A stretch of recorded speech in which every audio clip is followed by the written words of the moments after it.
Histórias reais, sobrenaturais, lendas, mistérios. A luta entre o bem e o mal. Cartas obscuras. E no canal Cartas Obscuras, na história de hoje, Carly Gregg, uma adolescente que assassinou a própria mãe. Um crime chocante abalou a cidade de Brandon, no Mississippi, em 2024, envolvendo uma adolescente de 14 anos, Carly Gregg, acusada de assassinar sua própria mãe e tentar matar seu padrasto. Ashley Smiley, uma professora do ensino fundamental, começou um namoro Hit Smiley em 2019. Após alguns anos juntos, decidiram se casar em 2022 e juntos realizaram uma nova família em Brandon, com Carly Gregg, filha de Ashley, de um casamento anterior. Carly, então com 14 anos, foi descrita como uma adolescente problemática. Ela estava envolvida em um relacionamento secreto, usava drogas como maconha, escondia celulares, além de evitar ser rastreada pelos pais, e mantinha uma coleção de vapes em seu quarto. Tudo isso foi feito sem o conhecimento de sua mãe, Ashley, ou de seu padrasto, Hitch. Ashley e Hitch se preocuparam com o comportamento de Carly, especialmente por causa de sua rebeldia e vícios, e procuraram intervir para que uma jovem rompesse o relacionamento que parecia estar influenciando qualidades em sua vida. No entanto, Carly continua a se encontrar com o namorado secretamente. Em 19 de março de 2024, Ashley melhorou sua rotina normal e levou Carly à escola, onde também trabalhou como professora.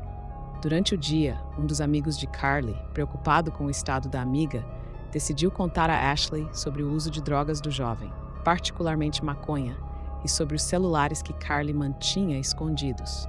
Esse amigo relatou que naquela manhã ele e Carly discutiram, e ele acreditou ser o momento certo de revelar o que estava acontecendo. Ao fim da tarde, por volta das 16 horas, Ashley buscou Carly na escola e as duas voltaram para casa. Após soltar os dois cachorros da família no quintal, Carly passou um tempo brincando com eles. Enquanto isso, Ashley começou a revistar o quarto da filha em busca de mais evidências do comportamento rebelde de Carly.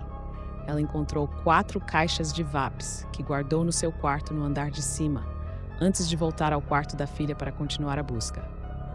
Quando Carly voltou para dentro de casa, descobriu que sua mãe estava confundindo suas coisas.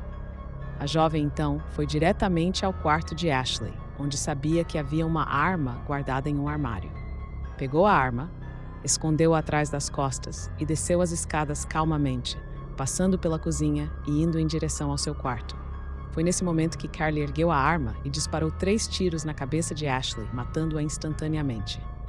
Após o assassinato da mãe, Carly não entrou em pânico, mas adotou uma postura fria e calculista.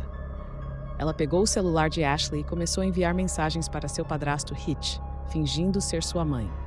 Na primeira mensagem, ela perguntou: "Quando você vai chegar em casa?" Hitch respondeu que chegaria um pouco mais tarde naquele dia. Carly, ainda se passando por sua mãe, enviou um emoji em resposta, tentando manter a normalidade. Enquanto aguardava o retorno de Hitch, Carly ligou para algumas amigas, pedindo ajuda sem revelar o que tinha acabado de fazer. Aparentemente, Carly queria alguém com quem dividir o fardo, mas sem mencionar o assassinato. Todos esses movimentos de Carly foram capturados pelas câmeras de segurança instaladas na casa da família. Nas imagens, ela aparentava estar estranhamente tranquila e indiferente à gravidade da situação. Em um dos vídeos, Carly é vista até mesmo cantando para um dos cachorros da família, sem demonstrar qualquer sinal de remorso. Pouco tempo depois, uma das amigas de Carly chegou à casa. Essa testemunha, que optou por permanecer anônima, relatou ao tribunal que Carly a recebeu com uma pergunta perturbadora: "Você já viu um cadáver? Isso te deixa enjoada?" Em seguida, Carly disse: "Minha mãe está lá dentro."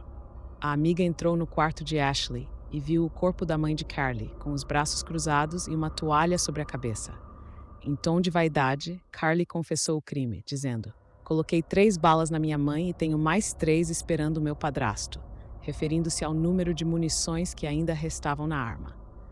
Quando Hitch finalmente chegou em casa, Carly tentou disparar contra ele, mas errou o tiro. Desesperada, ela fugiu pelo quintal da casa. Um vídeo capturado pela câmera de segurança mostra Carly e a amiga pulando a cerca dos fundos e correndo pelo beco atrás da casa, tentando escapar. Hitch, sem entender a gravidade da situação, inicialmente pensou que havia sido alvo de um intruso e começou a circular pela casa com uma arma na mão, tentando se defender. No entanto, logo descobriu o que havia acontecido. Carly foi capturada perto de sua casa logo após a tentativa de fuga. Ela foi acusada de assassinato premeditado da própria mãe, tentativa de assassinato de seu padrasto e adulteração de provas. Carly foi julgada como adulta, mesmo com apenas 15 anos de idade na época do julgamento. No tribunal, Carly alegou que não se lembrava de nada que havia acontecido após ter soltado os cachorros no quintal. Ela disse que sua memória só voltou quando estava parada na beira de uma estrada, molhada, após sair de um cano de esgoto, e foi abordada pela polícia. A defesa alegou que Carly sofria de uma doença mental não especificada e que, na época do crime, ela não tinha plena consciência do que estava fazendo. Durante o julgamento, psicólogos e especialistas foram chamados para avaliar o estado mental de Carly.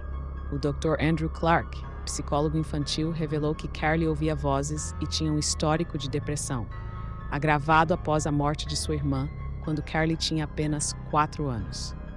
O psiquiatra forense Dr. Jason Pickett destacou que as mensagens e declarações de Carly sugeriam um comportamento perturbador e teatral, citando um exemplo de uma mensagem de texto onde Carly escreveu: "Você não entende o quão psicopata eu estava naquele dia.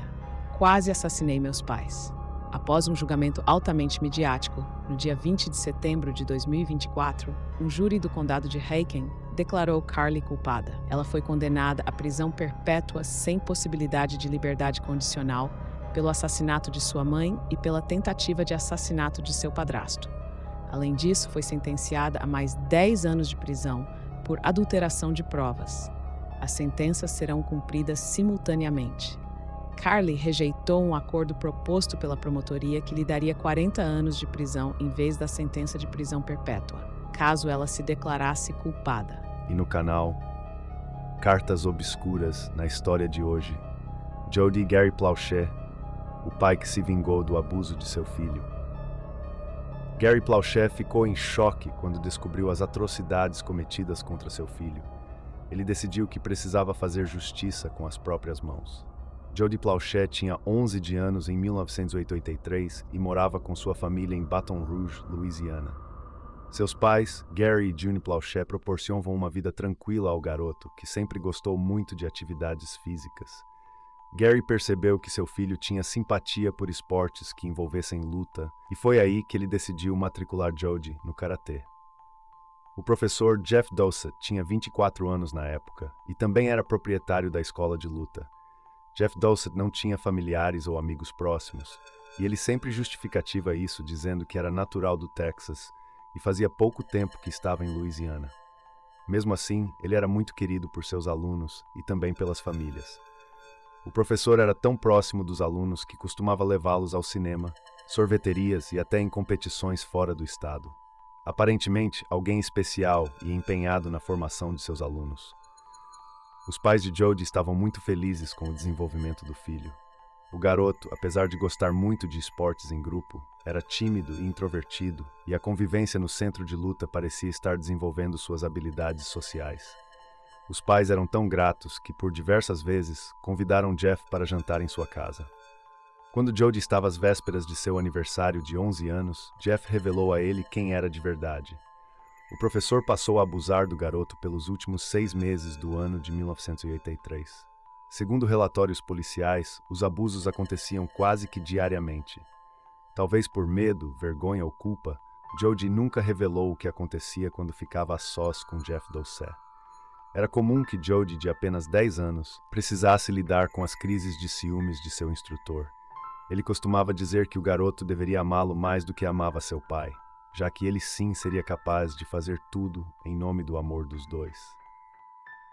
Em 14 de fevereiro de 1984, Jeff Dossett estava prestes a ser preso por passar cheques sem fundo e também perderia o ponto de sua academia por falta de pagamento de aluguéis.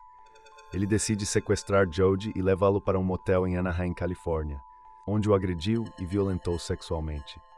Diante da demora de Jody para voltar para casa, o pai decidiu ir até a academia a fim de encontrá-lo e percebeu as portas fechadas.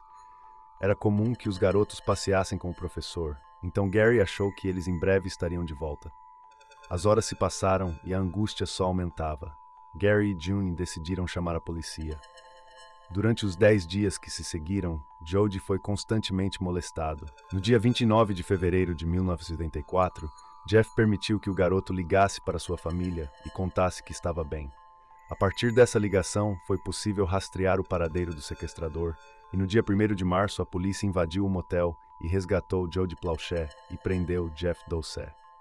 Como tentativa de dificultar o reconhecimento do garoto, Jeff tingiu os cabelos de Jody de castanho escuro.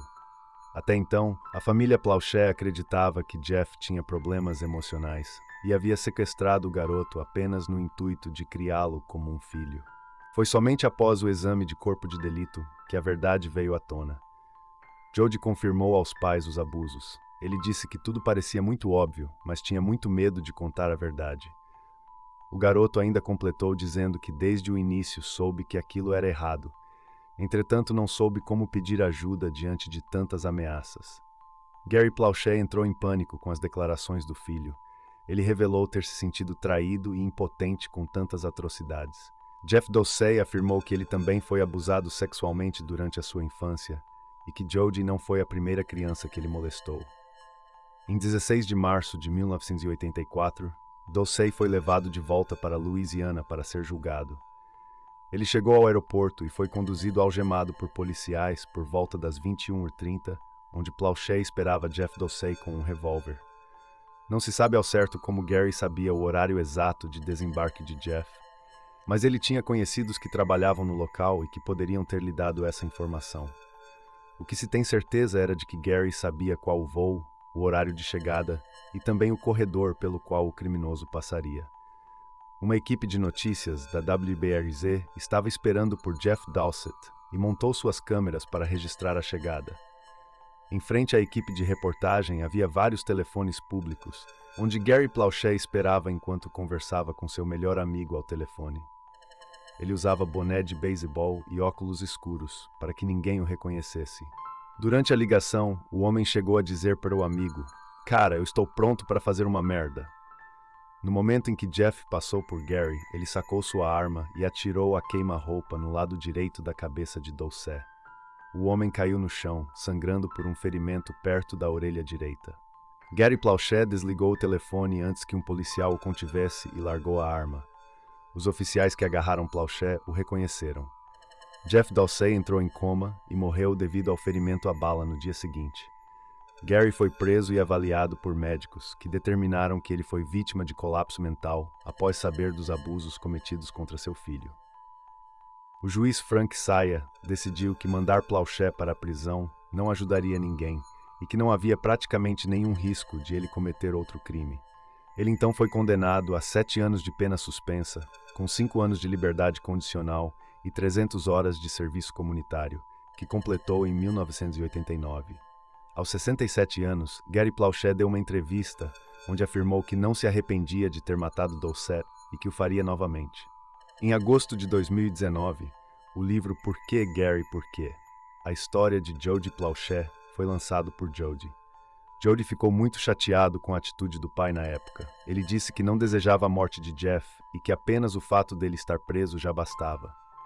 Os anos foram passando e ele retomou a convivência com a família. O pai e a mãe de Jody foram fundamentais no seu processo de recuperação psicológica. Plauché sofreu um primeiro derrame em 2011.